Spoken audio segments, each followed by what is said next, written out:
Nice to see all your faces. It's good to see some MCURC folks, as always. All right. Some slideshow. Great. I'm going to go ahead and share my screen. Actually, it's right at the top of the hour. I'll give it 1 minute as everyone comes in. Yeah, And then we'll get started. people still joining. A lot of people still joining. I will wait. Okay. Maybe I can ask an icebreaker. You can write in the chat. Let's see.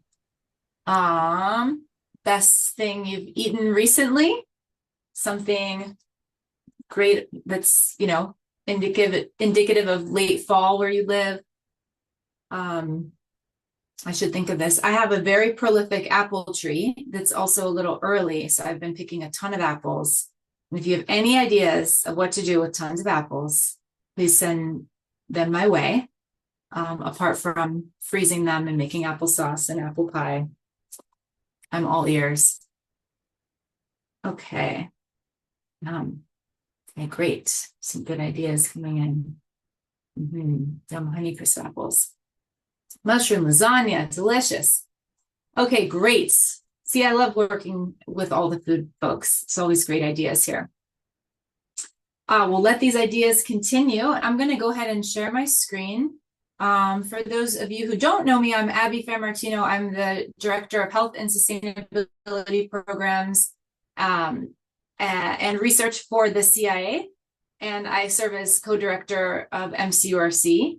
I'm really excited to host this session today, which is an insights exchange focused on solutions for the industry from our MCURC sponsors. And this session really came out of an idea that Sophie and I had in the spring when we continued to hear about really interesting resources that our sponsors were putting out into the world that we wanted to make sure that MCURC members were really aware of. So we were motivated to showcase the ways that our sponsors can be a really excellent resource to members with solutions and educational activities that you may not be aware of yet. So Sophie was really instrumental behind the scenes in organizing this webinar.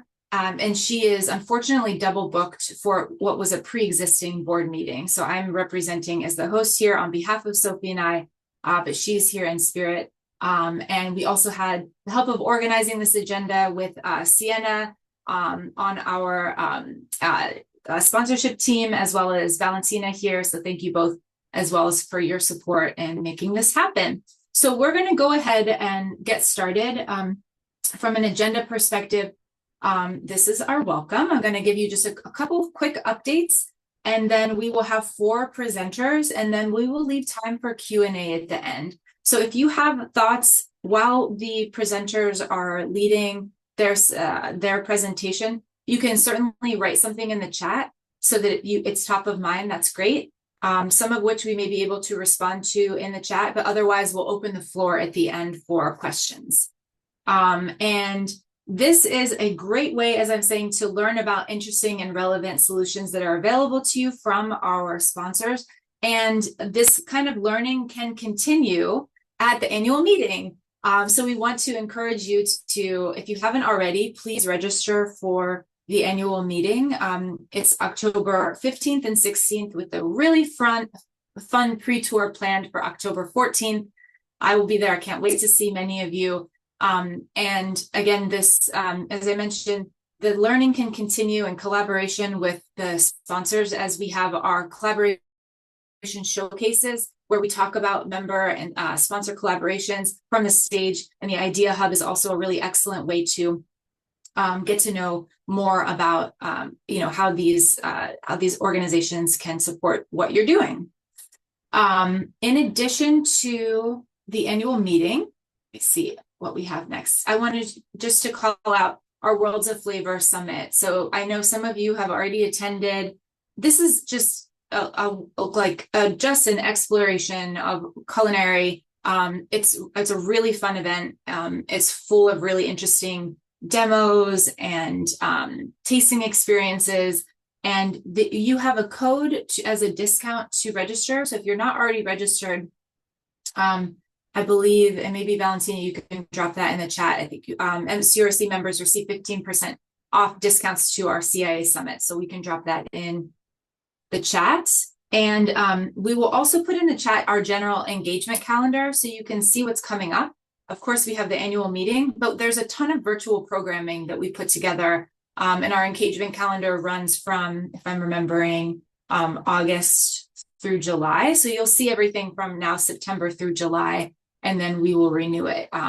Most of these things should be on your calendar already, but if you see something that's not, you can certainly write to us, and we encourage you to, spend time with us virtually as well as in the annual meeting. Okay, that's for the very end. I'm going to stop sharing my screen, and then we will kick things off. I'm just going to move this so I can see. And thank you already, Amber. You are already sharing. This is great. So let me just do a quick introduction. So our first presenter here, we have Amber Johnson, who's the Director of Marketing and Communications at lentils.org. As the Director of Marketing and Communications, Amber leads efforts to increase awareness of lentils in the U.S. across the non-commercial and commercial food service industries, working with chefs and culinary innovators and industry experts. And she holds a Bachelor of Commerce in Marketing from the University of Saskatchewan and has 15 years of progressive marketing experience and a diverse array of work in food, ag, hospitality, tourism, and hotel industries. And Amber is going to share with us some free resources and training opportunities available to campus signings that teams that are part of MCURC. So I'll kick it over to you, Amber. Perfect. Thanks, Abby. Hi, everybody. Great to see some new faces in the group and some familiar ones. And it just gets me really excited for the October meeting coming up and visiting Brian and his team back at Vanderbilt. So always excited to get back there, and we're really excited for the program. You'll probably hear some of the same themes come out in some of our work while we're there on site. But to just introduce you, I wanted to take you through a little bit of information about some of the things that we do here at lentils.org and the resources that we have for you and your teams. But maybe just to start and back up a little bit, I just want to explain kind of what lentils.org is, because we are a little bit unique. We effectively are a commodity board, and we function very similarly to some of the other groups. As a part of MCURC, I think we're going to be hearing from the Peanut Board later today, and there's a number of other commodity boards part of MCURC over the past few years and this year, but we really work on behalf of the farmers to educate and advance our ingredients in this case in the food service sector. So we don't sell anything ourselves. We just advocate for and promote our ingredients into this sector. So we play in this nice little world where we're educating, we're promoting, we're hoping to see more of our products on menus, but we ourselves aren't selling a certain brand, a certain SKU. We can link you up to supply options, but we kind of operate in this kind of middle ground space, which really fosters a lot of education and advancement, especially in the non-commercial sector. So it's a great place to play in, and it sometimes is a little bit of an easier welcome onto campus for different programs because it's not a sales pitch, it's an education opportunity. So again, we work on behalf of the farmers. In our case, we work on behalf of the farmers up here in Canada. Canada is actually the world's largest producer and exporter of lentils globally, which a lot of people don't know, including people right in my backyard here in Saskatchewan, where we grow about 90% of the Canadian production. So just a little intro to lentils. I'm sure most and all of you know what they are, but they are the dry edible seed of a legume plant. Pulses include lentils, but also dry beans, dry peas, chickpeas, and faba beans. But the whole pulse category as a whole, it really presents a really sustainable ingredient. And there's a number of reasons for that, and we can get into that later if we have time. But really the message here is they're a net negative in terms of carbon emissions when they're produced. So highly sustainable ingredient. We don't water our crops. There's a number of different practices that we deploy in Western Canada to produce these lentils so that they sink more carbon into the soil that is emitted through our production practices. Super healthy ingredient, high in protein, high in fiber, which leads to great satiation. So a great tool for your menu. As we know, very economical product, very low in cost, and a stable supply chain since it's a nice shelf-stable ingredient with large production, highly versatile across the menu, and works to carry flavors of a dish. So into our resources, I'll talk a little bit more about training in detail in the next slide. But one of our biggest offerings, and what I know a number of folks on the call have taken part in the past, Brian and his team at Vanderbilt, Aaliyah and her team at Boulder most recently, and I know Matt and the team at UNT are all on the call and have all participated in our on-site training program, which I'll talk about in a minute. But we also have an online version of that as well, which I'll get into. But we have a corporate chef on our team. So Chef James there on the screen, you may know him from Dole Packaged Foods as well. So he wears a couple different hats, but he is our culinary resource. He has built out thousands now of food service recipes that are at upper scale using commercial equipment on our website. So those are there to steal and and use, and we have the menu development capabilities to also go deeper into something that you may be interested in. So if you say want to create the best vegan burger patty using whole foods and whole ingredients, come to us and Chef James can work with you and your pantry, for example, to develop something that makes sense for you all. And anything else under the sun. So we're here as a resource on that side. If you're looking to operationalize a new concept or recipe using lentils, we can work with you on that. We also have a lot of consumer insights. We've done research studies over several years. I'm actually just working on a project to bring all that together in a really visual way, but we have a ton of research specifically for Gen Z and the college students that you guys are serving. So we have insights on how they would like to see lentils used across the menu. We have support for student pop-ups and different programming that are student facing. So if you are looking to do some kind of sampling or pop-up event, reach out to me and I can help you get set up for that with different, whether it's images, swag, trivia, and we have the ability to support you to make that kind of programming successful.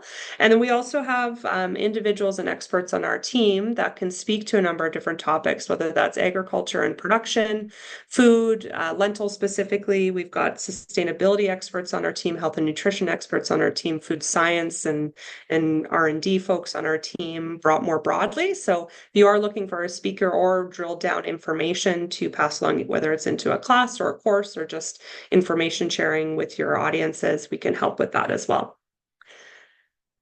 So training, this is one of our biggest offerings. We'll be chatting about it at the annual meeting in October, but it's really our biggest offering that a lot of you have taken part in. We do offer it online and in person. So if you're maybe a smaller campus or just dabbling into how to kind of create professional development opportunities for your teams, maybe start with our online program that can be found at lentils.org/learning.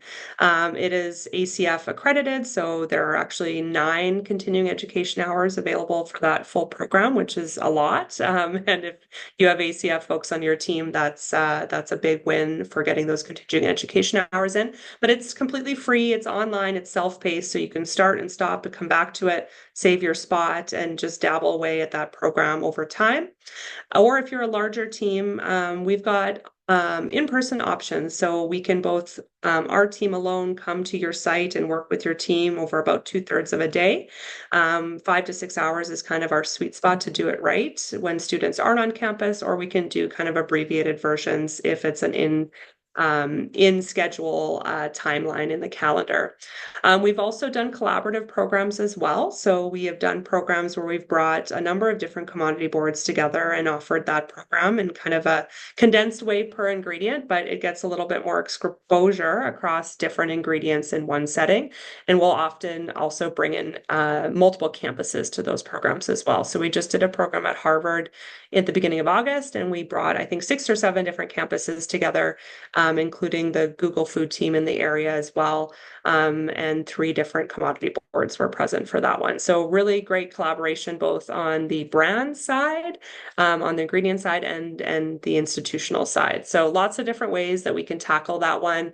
We usually start with some classroom-based learning about the ingredients at a high level to present context for the day, dive into some consumer insights, do some sensory exploration and culinary demonstrations with our chefs and tastings, and then set everyone free to work with the ingredients hands-on within some guardrails that we'll set upon us.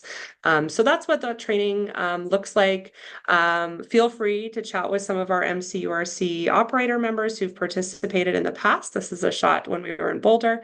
Can never get sick of that view. And hear about their experience and what they liked. If you're not sure if it's right for your team, please reach out. If we share the slides, I've just got a bunch of links here to send you to some of the different things that I mentioned here today, so that you can find those really easily, and feel free to reach out to me if you're interested or have any questions. So I will leave it there for today, and I'll be in the chat if anyone has any questions afterwards. Great. Thank you so much, Amber. And yeah, you'll see in the chat lots of praise already for the training programs for those who have done it. I have personally heard just anecdotal things about these trainings over the last couple years. So I highly recommend folks to check them out if you haven't yet. And I think it's also a really great reminder to, as you started the presentation, that you are representing farmers and really making this connection to the food service professionals that can really directly support, not just from a sustainability footprint, but like really the livelihoods of the farmers. And I think that that's just really important to also say. So thank you. We'll save any questions to the end, but again, also folks can put them in the chat. I'm going to introduce our next presenter, Marquita Lewis, who is the Marketing and Communications Manager and Registered Dietitian Nutritionist at the National Peanut Board. And in her position, Marquita helps drive commercial and non-commercial food service partnerships, supports nutrition and food allergen management education in K-12 food service. And I had the pleasure of learning more about K-12, your work in K-12 through the Healthy Kids Collaborative, as well as college and university dining, and provides food allergy prevention education and research support, and guides the National Peanut Board's general nutrition education and health communications. And then Marquita is going to be leading a brief presentation on called Something's Missing from your menu, as you can see here, which will introduce us to a suite of resources designed to help you confidently serve peanuts on college and university menus. So I'm going to pass it over to you, Marquita. Great. Thank you so much, Abby. And I want to say hello to everyone. I'm excited to see all of you virtually, but I'm also excited to see you all this upcoming fall at MCURC in Vanderbilt. Fun fact, October 14th is my birthday. So all of you who are on the pre-event tour, y'all should have a little dessert or something, celebrate for me. I'll be only 30 minutes away in Nashville, but yeah, I'm very excited about that. So, as Amber was talking about earlier, we are commodity boards. National Peanut Board represents the over 7,000 peanut farming families in the United States, and our purpose is to help improve the economic condition of those farmers through promotion and research. And, speaking of research, so NPB conducts a consumer tracking study every 4 years, and in 2024, we learned that 1 in 3 Gen Z, so approximately those college-age students, will purchase an item at retail if it's got peanuts or peanut butter in it. And then also, nearly that same amount of Gen Z will choose a menu item at food service if it's got peanuts or peanut butter. But we also understand that kind of allergy may be a concern. But also outside of that, like we know, the multitude of benefits that peanuts provide. They're nutrient dense, not just having the most protein out of any other nut, but providing, healthy fats and a variety of vitamins and minerals. They're sustainable, affordable and versatile, and they're a central ingredient in nearly every global cuisine. And because they're so ubiquitous, kind of a missed opportunity that peanuts may not appear on the menu. And we know that peanut allergy fears are one of the core reasons why certain food service operations don't serve peanuts. So we're here as National Peanut Board to help build food allergy confidence and to help empower y'all to serve peanuts safely, confident, and inclusively, which is why we have our Something's Missing campaign specifically designed for campus dining professionals like you. So kind of like this image, something's missing from your menu. Maybe that really awesome peanut satay sauce for your, plant-based items or other types of items on your menu. So we've got so many resources available. We've recently created a Something's Missing resource hub. In that upper right corner, there is a QR code if you want to take a quick look at the resources, but I'm sure also if y'all get the slides at the end, you'll be able to click through. But we have a resource hub that was built for campus dining teams looking to bring peanuts back to their menus. So bringing it safely, confident, and creatively. We have so much information and resources available. So you're able to find out information about nutrition, recipes, allergen management, and sustainability all in one place. Because I don't know about you, but I hate having to go on a treasure hunt to find the information that I need. So we made sure to put it all in one spot. And so just a quick little dive into all of these little subcategories. First of all, for nutrition, peanuts are a powerful plant protein. They are affordable, nutrient dense, and also obviously student approved. Our website includes a lot of valuable nutrition information about how peanuts can help support students' physical and mental health. Um, we have recipes that are tailored specifically to campus dining. So, in those batch recipe sizes, including plant-based recipes, breakfast, lunch, dinner, and your grab and go options. On our website, you'll also find, I think this might be the biggest appeal to everyone. We've got best practices for allergen management in your college and university settings. We've got the evidence-based research on peanut allergies and food safety. And then also, we've got featured case studies from campuses who are already serving peanuts successfully on their respective campuses. And then, of course, last but not least, we've got sustainability. We're talking about how lentils are quite sustainable. Peanuts are very similar as another legume that is grown in the ground. So, first of all, it's a regenerative crop. They require less water and they naturally improve soil health by being nitrogen fixing. And so it really makes them one of the most sustainable protein sources available for your menus. And in addition, just to the information about sustainability that we have, we also offer student-facing materials that highlight these environmental benefits, just so that you can help your students make informed, values-driven food choices, knowing that so many students are really now looking at the impact in the environment in their food choices.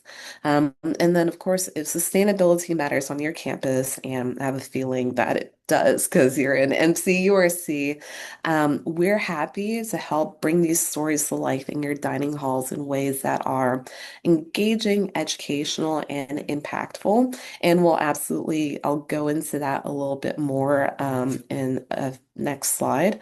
Also, in case you're not aware, if you ever wanted to get a hands-on experience and meet, a peanut farmer in person or get to go on the farm, we conduct harvest tours every other year, and we welcome you to join us. We have people from all different sectors, from dietitians to university representatives to brand representatives, all there to learn about how the peanut basically goes from the farm to your plate. And my contact information will be at the end of this. So just please let me know if you're interested in getting on a future invite list. Now, we were talking about the resources, kind of student-facing activities, as well as other things. Well, this year and going forward into the future, in addition to providing resources on our website, we've also been partnering with universities to bring peanuts back to campus in visible and engaging ways.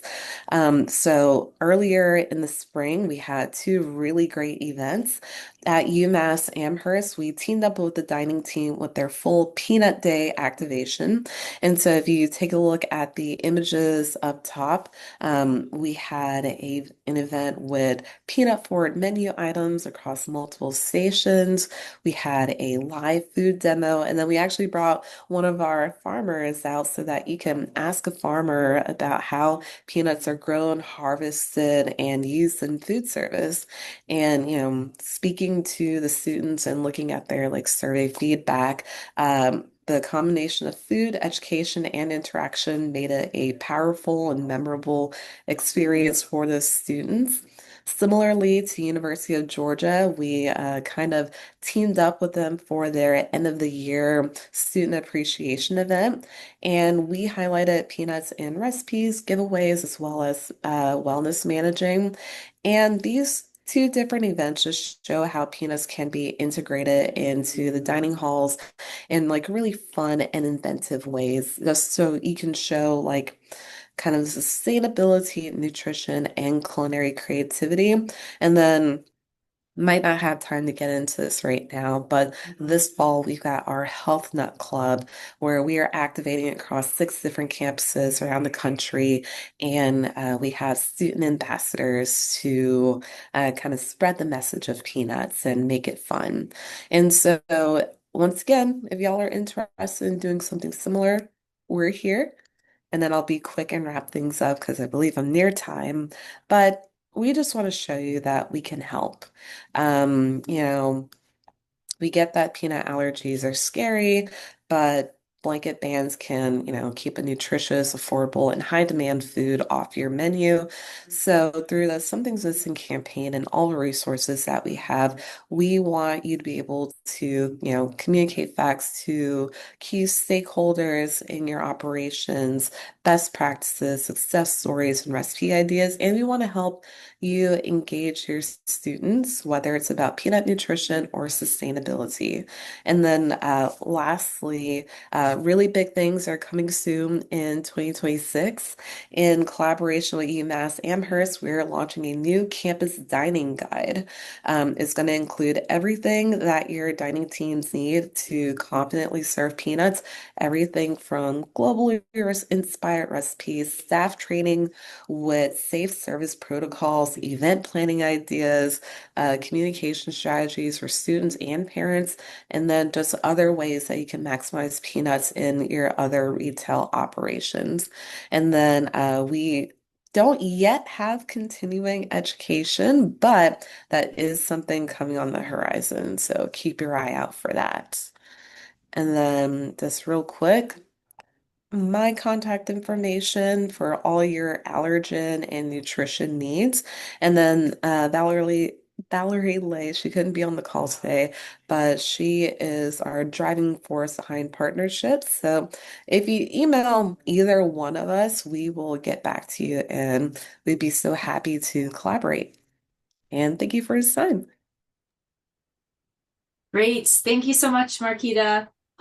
Sounds like really great existing resources. And then I'm sure we're all excited to see more with the campus dining guide with UMass Amherst, and that's going to be really exciting too. So I love these solutions for getting peanuts back on the menu because they are really obviously low footprint food, very nutritious, sustainable, delicious, in high demand for those without allergies. So again, thanks for your presentation.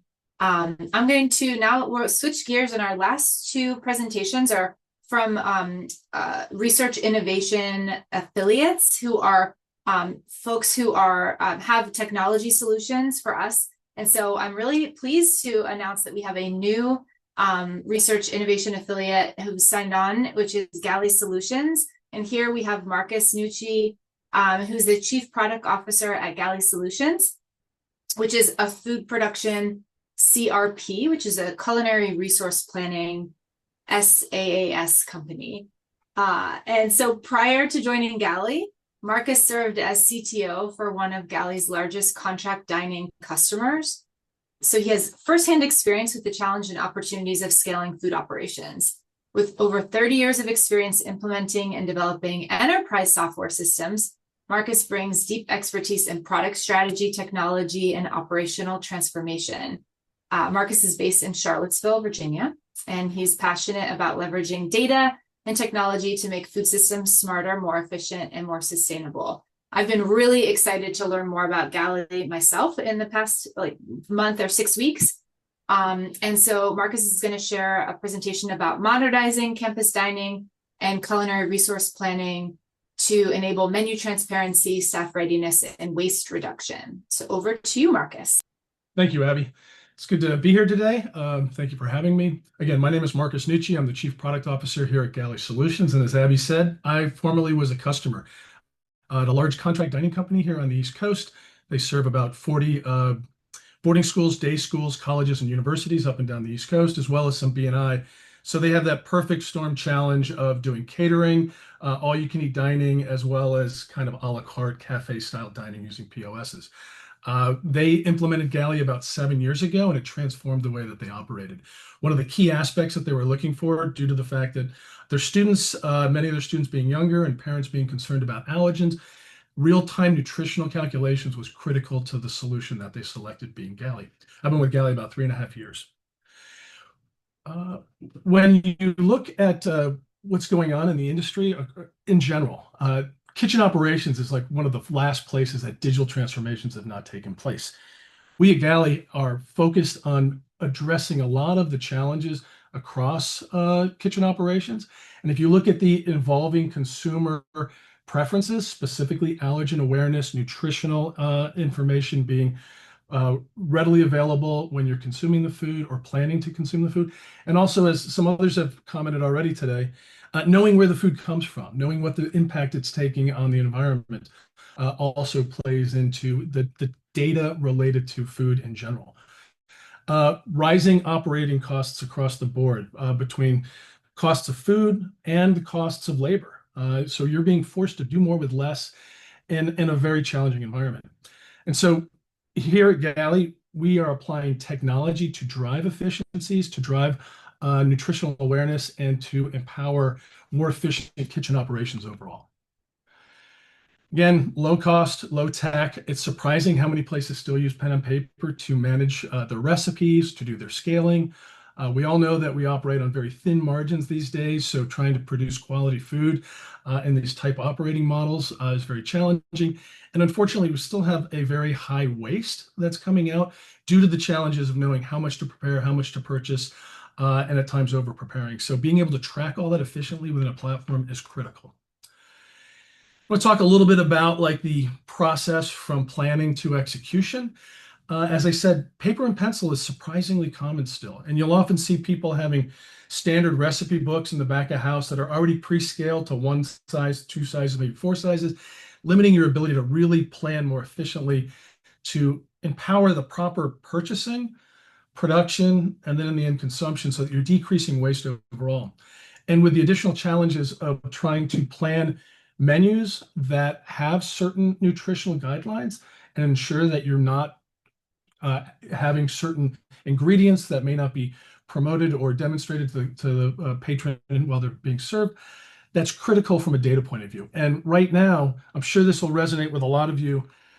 All these things are happening at different portions of your organization, and all that data tends to be siloed and difficult to kind of corral. And all these little pop-ups really represent different waste throughout the entire program, whether that's time, whether that's money, effort, or food waste, unfortunately.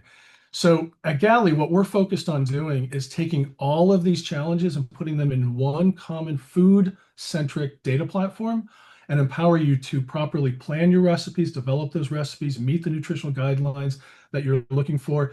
And then as you plan your menus and your menu cycles, ensuring that you're following certain type of planning criteria that to ensure that your customers know exactly what they're consuming and they understand the nutritional and allergen values within them. So, oh, whoops, so that was the wrong button. So at the core, Galley is focused on the recipe first, and from there you plan your menus and you plan your purchasing, procurement, inventory management, and fulfillment. So we call our platform a Culinary Resource Planning platform, and this will allow you to streamline all these operations and empower you to be way more efficient within your organization. A key aspect of what we're doing here at Galley is leveraging the AI revolution that is taking place right now. I'm sure you've all participated in using ChatGPT and other tools out there to help you become more efficient. Galley at its core was always based on AI first. About a year ago, we started drastically investing in developing key subsystems within our platform to manage this massive amounts of data that just make it easy for you to coordinate. There's two key aspects of our AI strategy. There's the out-in AI agents that we've been developing, and what those are for is to help you bring data outside of your organization into the Galley platform. Things like new recipes, new menu plans that you would like to produce, bringing in data from your POSs or supply catalogs. That's data that's going to come from external and into Galley, and we're going to parse that and clean that for you as it comes in. Once you have data inside Galley, you've got a lot of information. My old company, Meriwether Godsey, had 10,000 recipes in the platform, and you rarely eat the same thing. So they're complicated menu cycles. The ability to maintain all that data and most importantly, keep it very clean and well structured is something that our agents are going to assist you in doing. So that's deduping ingredients, making sure that your vendor data is accurate, assisting you with combining recipes or producing sub-recipes so that you're more efficient during your operations, planning robust menu cycles, and helping you manage your inventory. So with Galley Assist, the three major AI agents that we've recently produced, the first one is an AI recipe importer that allows you to scan in just about any source of a recipe. It could be a PDF, an Excel spreadsheet, maybe an email. I've even taken my grandmother's old handwritten personal recipe, taken a photo of that, and Galley Assist was able to parse that into structured data, allow you to review it, and then we map that directly into Galley and all of your current ingredients, bring in the procedures, bring in suggested notes, and allow you to easily import recipes. The second one is an AI menu importer. And what this allows you to do is bring in an entire menu plan or even an entire catering event. Again, the source could be almost anything. It could be a handwritten set of notes when you were working with your client. It could be a PDF or a Word document or a spreadsheet that is planning out a multi-day, multi-event catering event. You scan that in, you bring that in through our AI importer, and we'll parse that out into a menu plan of multiple events. We'll even recognize the number of people that will be attending each of those events, break this down into sub structures, and then allow you to plan all of that. Then the last importer that we recently produced was a nutrition fact panel importer. So you could take the nutrition fact panel on any manufactured product. So maybe a can of Coke or a bag of potato chips, take a picture of that fact panel and we'll be able to directly bring in all the allergen information, the nutritional information, as well as all the sub-ingredients that are in that vendor item so that when you use that product in a menu or in a recipe, all of that is brought through and calculated automatically within the platform. So we're making it very easy for you to, oh, I did it again. I should hit the next arrow. I apologize. Very easy to manage the data within Galley using our AI importers. The last thing I want to hit upon is the advanced menu planning structure that we have. Galley recently produced a robust menu planner, a menu cycle planner, and menu planners. And what that allows you to do is build rich menu plans and define certain types of guidelines or constraints that could be nutritional guidelines that you want to ensure certain menu plans have a certain type of nutritional or anti-allergen structure. You can also have constraints that would define to ensure that you're not serving the same type of protein too many times a week or too many times a day, making it very easy to manage these really robust, complicated menu cycles and ensure that the brand is being empowered, that you're really coordinating your menus well. The last thing I wanted to touch upon was Galley's impact overall. We're to the point where we have about 2,500 weekly users inside of our platform. Over 1 million meals per month are planned and produced. And then we're in about over 2,000 kitchens across the United States and actually across the world. And here are some examples of some of the brands that we've been working with. And with that, I'll wrap it up, and I'm looking forward to meeting you all in Tennessee in about a month. And I'll pass it over back to you, Abby. Thank you, Marcus. Yeah, really interesting. I'm curious to know if anyone on the call is using Galley or has heard of Galley. Any questions about it? Feel free to use the chat. But yeah, really, I was really interested to learn a bit more about how this all works and how it's integrated. And we look forward to working on some research together with Galley that can help benefit, excuse me, your operations too. So more on that to come. And we look forward to seeing you in Nashville soon. Okay. Oh yeah, there is a question in the chat here from Christy. I am going to continue on with our final presenter, last but certainly not least, from Leanpath. We have Brennan Hogan, who's the VP of Product for Leanpath, leading the strategy and development of Leanpath's suite of food waste management solutions. And he has been at Leanpath for over a decade and is passionate about helping operations make a meaningful impact on food waste by leveraging the best of human and artificial intelligence. Steve Finn is also on the call, the VP of Sustainability and Public Affairs for Leanpath.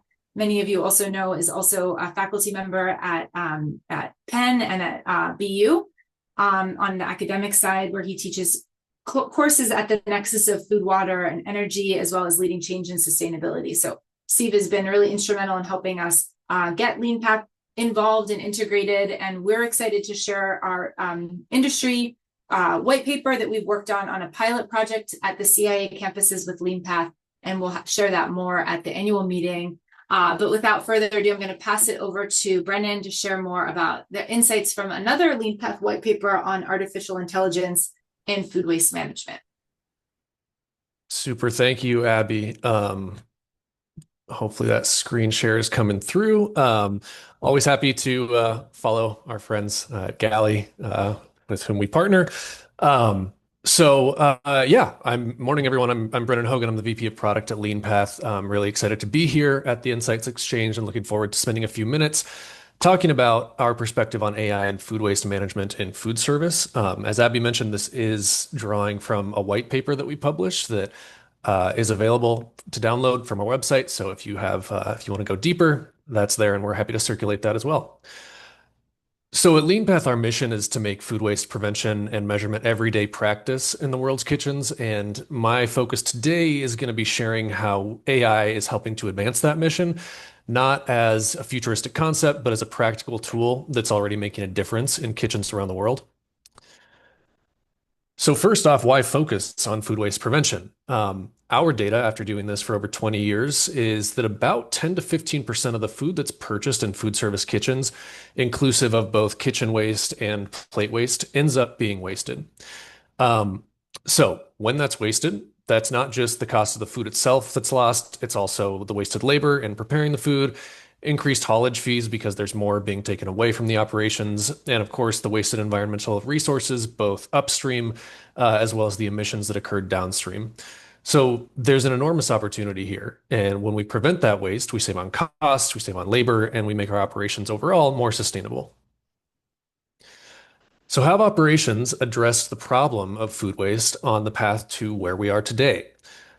Starting back in pre-2000-ish, and this starting point actually has continued in certain operations, but we started with manual logs, right? Pen and paper, visual estimates for how much is being wasted, which were simple, but often inaccurate, incomplete, time-consuming and error-prone to fill out. And ultimately, that data that was written down was typically kind of hard to act on to make change.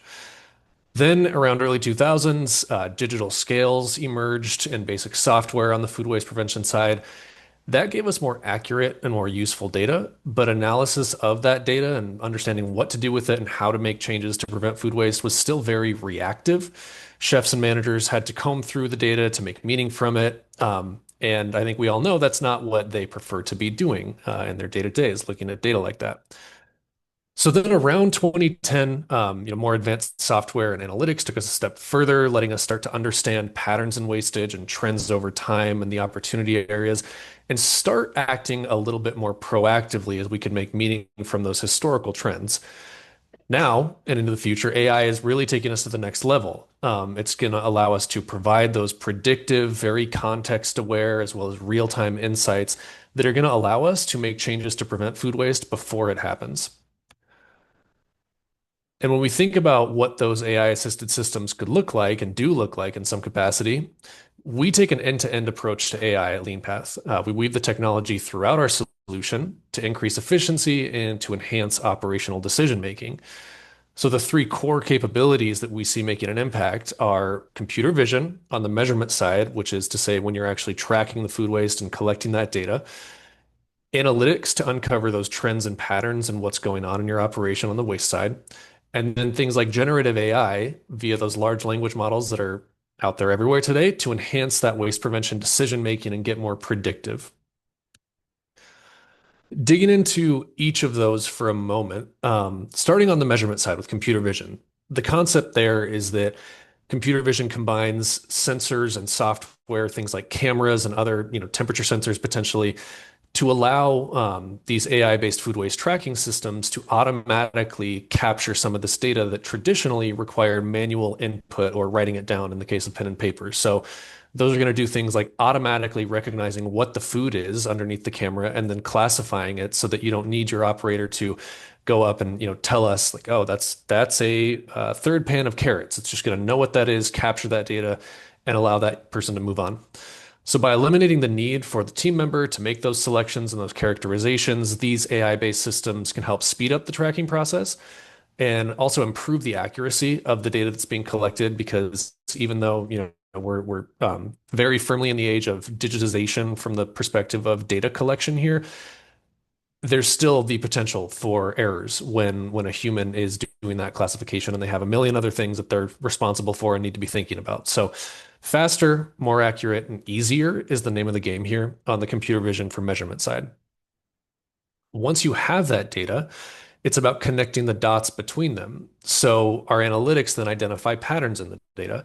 Maybe you find that waste spikes during certain service periods or certain days or when certain menus are being produced. Could be due to fluctuations in production or purchasing or just foot traffic coming through. By linking those operational practices and patterns to food waste, AI can give chefs and managers the insights that they need to then adjust production and process going forward according to the individual needs of a given operation. And then lastly, AI also helps make that data usable for operators in the kitchen. And I think that's where these large language models and their capabilities around generating content and generating, readable language is really helpful. Instead of asking someone to comb through a spreadsheet of numbers and hard data, it can take the information and tell them in plain language, like your pasta waste increased 15% this week due mostly to overproduction. Try smaller prep batches or switching to cook to order towards the end of a shift. Or it could ask prompting questions to engage your team and get people thinking a little more creatively about how to minimize food waste, saying things like waste due to expiration spiked last week. Are we following the proper inventory practices? Are there other things that we should look into to minimize that going forward? So it's all about turning that data into plain, actionable guidance that allows chefs and managers to read a sentence or two, turn that into real action without having to comb through data and make sense of a bunch of numbers and charts. Ultimately, the way that we see these AI capabilities coming together is all about producing that comprehensive 360-degree view of kitchen operations in a framework that we call hindsight, insight, and foresight. So hindsight is looking backwards on trends and patterns, giving us clarity on what those mean. Insight is using that real-time data, allowing us to make decisions in the moment if there are things that we can change right now to minimize waste. And foresight's looking forward, letting us anticipate those future needs, adjusting menus, adjusting purchasing, planning prep before that waste occurs. So all of that is basically here today, in sort of various levels of sophistication.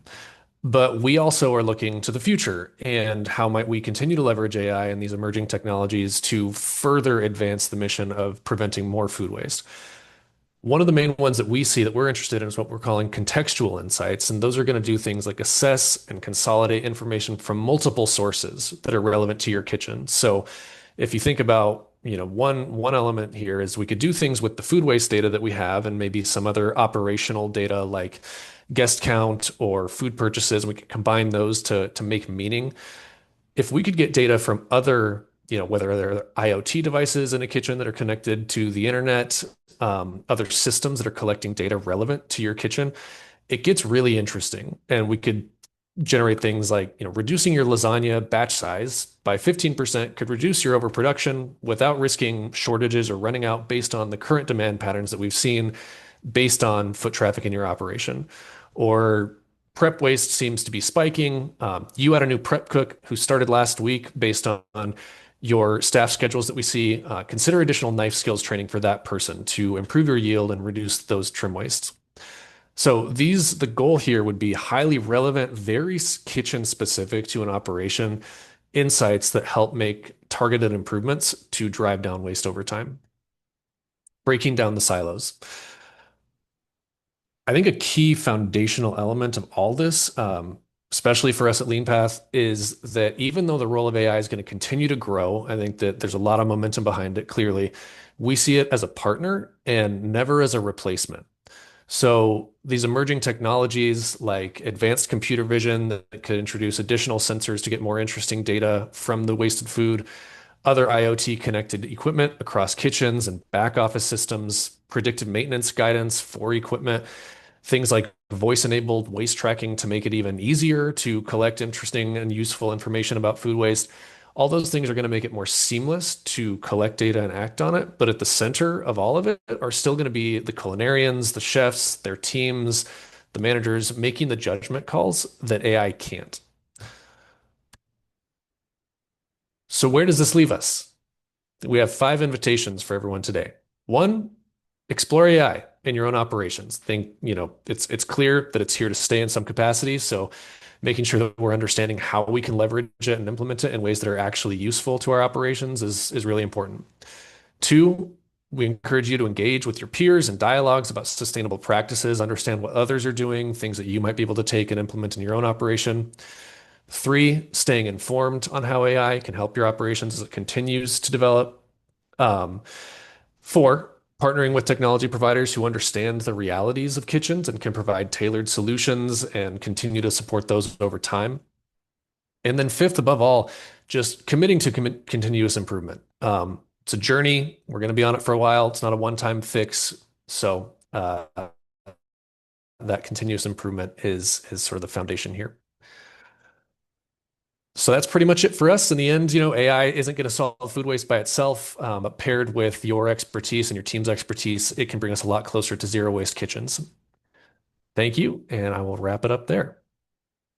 Great, thank you, Brennan. Super interesting, and what an interesting time we're at right now with AI really just kind of skyrocketing and really shifting opportunities for our work and operations. And I'm curious to hear if anyone is currently integrating AI, be it through Leanpath or other systems to really help predict and control food waste, among other things. I haven't been working in kitchen operations for some time, so I'm really curious how this is working in action. So if anyone has any thoughts, please either write in the chat or come off mute. We're going to use the last 6 minutes we have here for questions, so please don't be shy. Folks are here to answer questions or just to hear your reflections. So I will leave some space, but feel free to come off mute.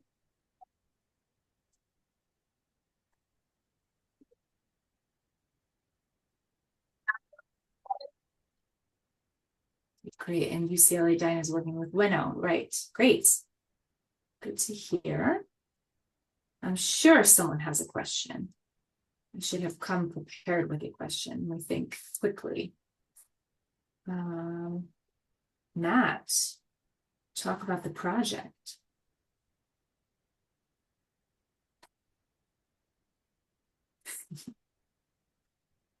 Well, I often call on Matt, but it wasn't me this time. So, Brian, you came off mute. I see you. Yeah, I was just gonna make fun of Matt for getting called out.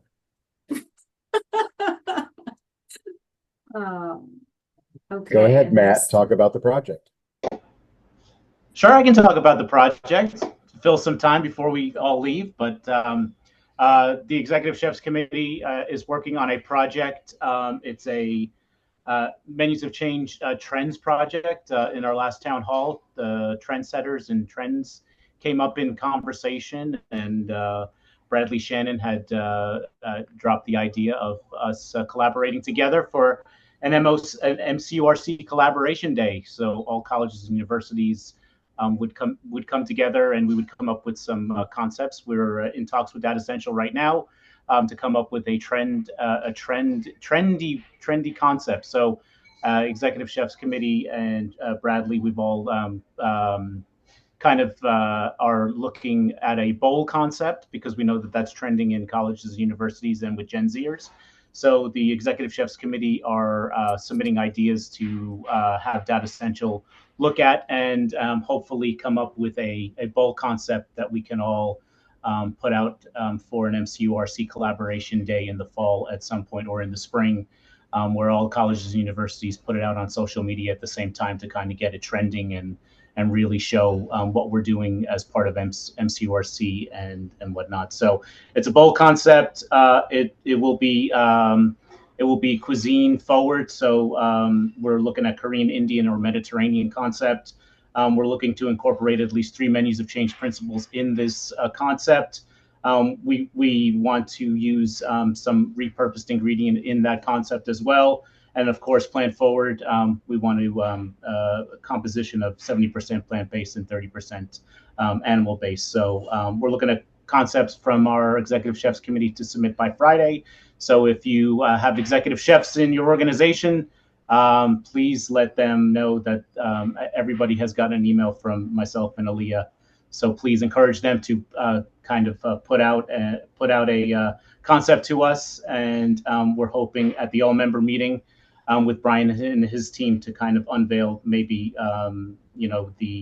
the concept that we will move forward with. So yeah, exciting projects and moving very fast. So so we're all this is an exciting project that just came from like you said, it came from a conversation at a town hall meeting. So yeah, we're excited. So yes, executive chefs out there, send in your ideas. We just need concepts for now. Great. Thank you, Matt. And Yeah. we're excited to hear about that, excuse me, at the annual meeting. And we'll also be hearing more about kind of research updates of projects that we've had this year, including the Leanpath project with the CIA. There'll be an opportunity to learn more about that project. And then we're going to have an opportunity to workshop some new ideas, including an idea coming from Greener by Default that kind of blends this idea of doing more plant forward defaults and also measuring food waste. So it might connect into some of these technology solutions that we're talking about. And we're excited to share more about that and get your input. Any other questions? We have a couple minutes. We've talked about lentils. We've talked about peanuts. We talked about the Galley tools and Leanpath and AI. Did anyone learn anything new? Show of hands, slight show of hands. I sure did. All right, great. Excellent. Okay, well, I will send you, oh wait, we have one question, Sarah. I see a hand from Sarah. Tuco. Are you there, Sarah? Oh, you showed your hand. Yes, you learned something new. I see. Excellent. Okay, great. Well, thank you all for spending this hour with us. We really appreciate it. Thank you all to our presenters for taking time to pull those presentations together and share with us. We really appreciate it. Lots of great resources out there. So please keep learning and exploring on the websites and, reach out to these folks. We will share the decks with you as well, so you can follow up with them directly and just reference the information. And I look forward to seeing hopefully all of you at the annual meeting at Vanderbilt in October. And I hope you have a great rest of your day. Thanks so much. See you all soon. Bye, everyone.